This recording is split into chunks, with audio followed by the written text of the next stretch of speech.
Would you listen to me if I spoke with you about health and wellness while I'm slouching? Or would you listen to me if I spoke with you in an upright posture? If the answer is clear to you, why do you think your body would listen to your intentions of getting healthier while you're slouching? It is this signaling which isn't just outwardly, but more importantly, inwardly, that we need to tap into. Let's look at some numbers to get some perspective. Indian medical statistics say that India will become the osteoarthritis capital of the world with over 60 million cases, where 40% of them is the youth, where sitting, standing, walking, and sleeping in wrong postures being the major causes of it.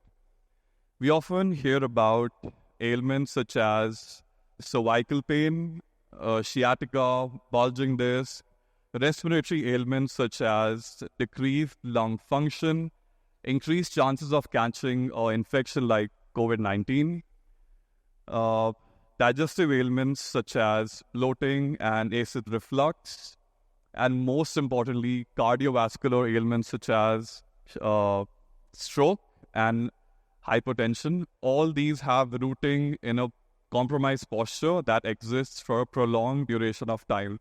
So what really is posture?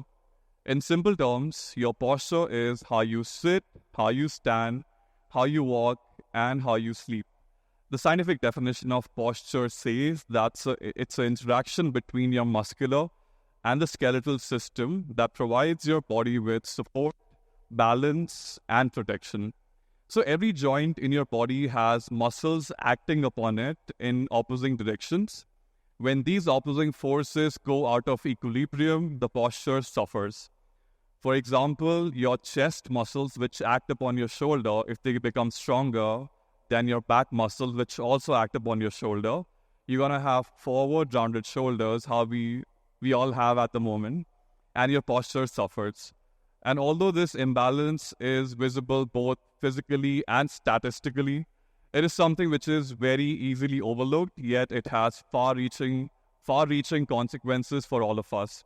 Let's have a comparative look at good and bad posture so that you can analyze your situations at various moments of the day while you sit, while you stand, while you walk, and while you sleep. Some of the effects of a compromised posture that might leave you shocked and might also nudge you to work on it immediately include a higher blood pressure. So we find ourselves living our days with a drooping head and forward rounded shoulders. This actually increases the pressure in our thoracic cavity, which increases the blood pressure in your body. The second effect is on your digestion and elimination. Again, as we spend most of our days with a hunched back posture, this indeed compresses the internal organs like your stomach, small intestine, large intestine, which actually hampers your digestion and possibly cause a painful elimination as well. The third effect is on muscle loss. It might seem hard to connect muscle loss with your posture, but there are links which are both physical and hormonal. The physical link is that there's only one way that you can preserve the muscles that you have at the moment or possibly increase it, which is by having a sustainable fitness routine, which is only possible when you have a good posture and healthy body mechanics where all the joints in your body are working to their full potential without any restrictions.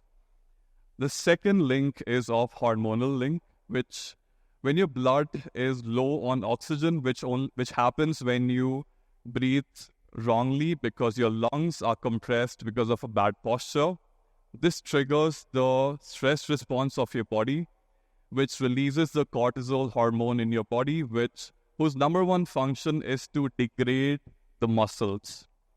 The fourth effect of a bad posture on your body is of self-evaluation. We often find ourselves introspecting and contemplating upon our lives at various moments of the day. There too, the posture plays a vital role which can make or break the results. A 2010 study found out that by being in a good posture even for 2 minutes, The subjects reported themselves higher in feelings of power, confidence, and better risk-taking behavior, while the subjects in a slumped posture reported feelings of self-doubt and lower self-confidence. So your posture doesn't just affect how you feel about yourself, doesn't just affect how others perceive you, but also how you feel about yourselves. Essentially, your posture is a reflection of a healthy mind and a healthy body. And between your mind and body, it's easier to work with your body because sometimes your mind plays games. For example, if I ask you to not think of monkeys right now, higher chances you are thinking of monkeys now. But with your body, it's very simple. If you put in the right things and exert it in the right ways, it's simply going to show you the results which are intended by you. And the best way to work with your body is to work out. We need to look at working out as a means to bring the postural awareness into our living reality.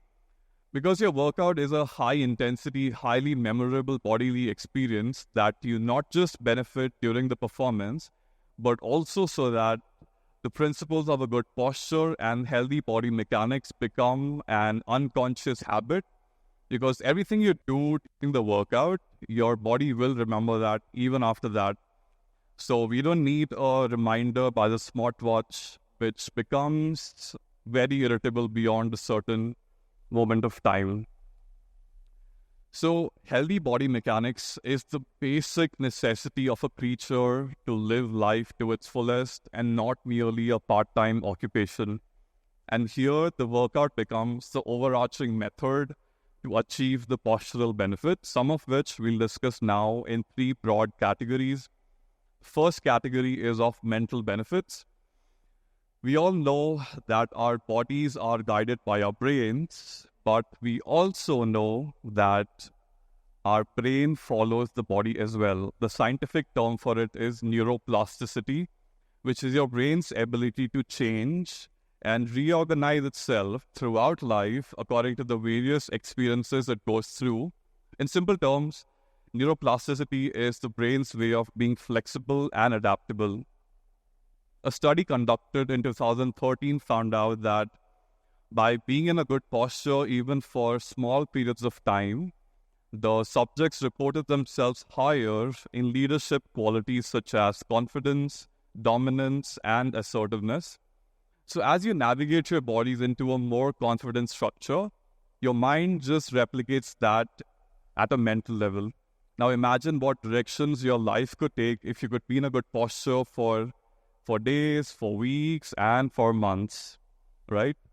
The second category is of hormonal benefits. The first benefit you will experience is of higher testosterone for both men and women, which is responsible for your muscle mass, bone density, energy levels, and cognitive functions.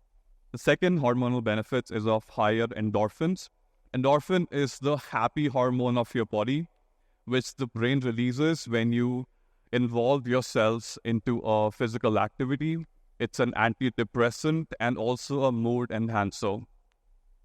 The third category is of physical benefit. The first physical benefit that you will experience is of independence. When you have a good posture, when all your joints are working to their full potential without any restrictions, you will live an active lifestyle without any assistance from anyone at any age of your life. The second physical benefit is of energy economy. So when you have a good posture, you will save a ton of energy because your body will not have to expend extra energy to make up for the compromised posture. For example, every inch of deviation of your head from its neutral position leads to an extra load of about 4.5 kilos on your neck muscles to hold the head in that particular place. So oftentimes, although we haven't expended a lot of energy in the day, but we still feel tired, right? The reason is that your body is still working to hold on to that particular position that you're taking while you're working, while you're standing, and while you're sleeping in the wrong postures. So that's the reason we all feel drained out, even though we haven't done any particular physical activity. So what can you do about it? The very first thing is to be in a good posture for longer periods of time, because your postural muscles are made up of type 1 muscle fibers. These muscle fibers only respond and get stronger when you work on them for longer periods of time and not just for minutes and for seconds. So if you imagine that, okay, I'll be in a good posture for like a few seconds, I'm going to have a good posture. It doesn't work like that. These muscles only get stronger when you stay in an upright posture for hours and hours. The second thing which you got to do is to have a very comprehensive warm-up and cool-down routine when you work out. This will ensure that you not only start the workout, but also end the workout with the muscles being in their natural lengths, hence ensuring a good posture. For example, you did a workout today on a set of muscles and you don't do a cool down routine, that's going to leave the muscles contracted. And in the next workout, if you don't have a nice warm-up routine, these muscles are still going to be contracted and hamper your workout and possibly everything that you do in the day. So you need to have a comprehensive warm-up and cool down routine. The third thing which you can do is to get in touch with a movement restoration coach who can do a fitness analysis for you and give you a comprehensive analysis of what your situation is when it comes to your posture and movements, and you can work closely with them for particular issues. Let's expand the scope of posture so that it becomes more relevant in our day-to-day lives. Your posture is the starting point of your wellness. It's not merely a physical act of holding yourself in a certain way, but a reflection of the higher choices that you make from moment to moment. And when you acknowledge that your posture is the starting point of your wellness, everything else that you need to reach your wellness goals, like your workout routine, sleep cycles, water intake, nutrition, it's all going to become very effortless. You don't have to remind yourself of those things, and it's going to be very easy. For example, when you choose to be in an upright posture, you've already taken the higher, better choice for yourself. And then if you have to choose between a bowl of salad and a burger, higher chances you'll go for a bowl of salad because you've already made yourself clear of your priorities by being in a good posture in general. So let's not make wellness as a bunch of bugging mental alarms that make the whole process so jittery. Let's not stand in our own way and constrict the body's intelligence by being in a bad posture. Attaining a constant state of health has to be effortless, and it all starts with your posture.